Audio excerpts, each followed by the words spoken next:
2 policemen were wounded in a shooting outside government offices in Rome on Sunday, just as the country's new coalition cabinet was being sworn in. The incident occurred about a kilometer away from the presidential palace where Prime Minister Enrico Letta and his ministers took the oath of office. Italian news agency ANSA said 2 policemen were wounded, one in a critical condition, adding that the shooter was also injured, and has been arrested. The swearing-in of the government should bring fresh hope to a country mired in recession after 2 months of bitter post-election deadlock watched closely by European partners. Letta was the first to take the oath of office at a ceremony led by President Giorgio Napolitano, who appointed him after the centre-left won February elections but without the majority needed to govern. The 46-year-old, one of the European Union's youngest prime ministers, is expected to unveil his program in a parliamentary session on Monday, before the government is put to a confidence vote in Parliament on Tuesday. The deadlock had thwarted efforts to end the worst recession in Italy in 20 years, and Letta has said he wants to move quickly to tackle unemployment, currently 11.6%, and boost growth. The leftist leader also wants to move away from the austerity imposed by his technocrat predecessor Mario Monti to protect Italy from the Eurozone debt crisis, a promise which will be followed closely by investors concerned about Italy's €2 trillion debt mountain. Italy's debt will rise to 130.4% of gross domestic product this year, according to an official forecast.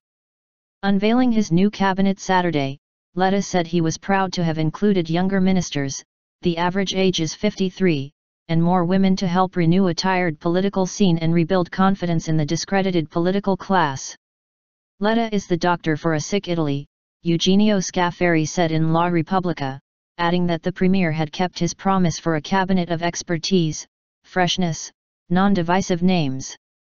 Commentators said the exclusion of any big political names was a bid to avoid infighting within the coalition and acknowledge a growing call from the electorate for change. A generation has left the scene.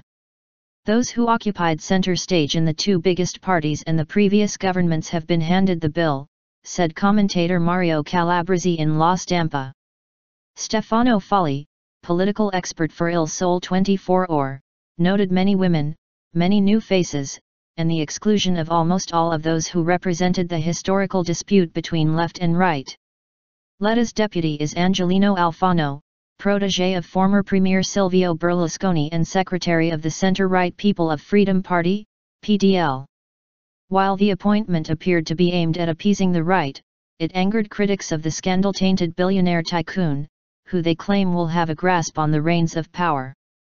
Berlusconi, currently on trial for paying for sex with a 17-year-old prostitute, has seen his popularity ratings rise, and fought to have his right-hand man in pole position. Alfano will also become Interior Minister.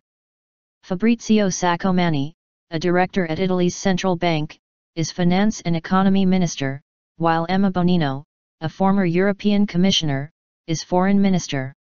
Clinching cross-party unity had proved tricky, with Letta's Democratic Party, PD, loath to work with its hated rival Berlusconi.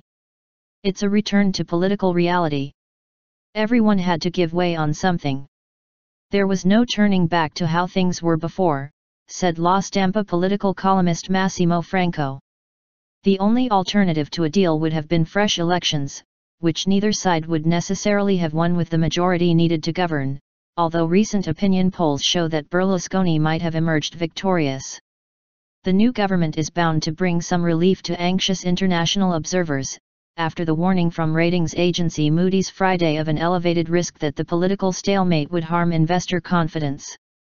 Letta has promised to act fast on key reforms, such as tackling the complicated electoral law which created the deadlock in the first place, but the diverse makeup of the government and internal divisions within the PD may make his job more difficult.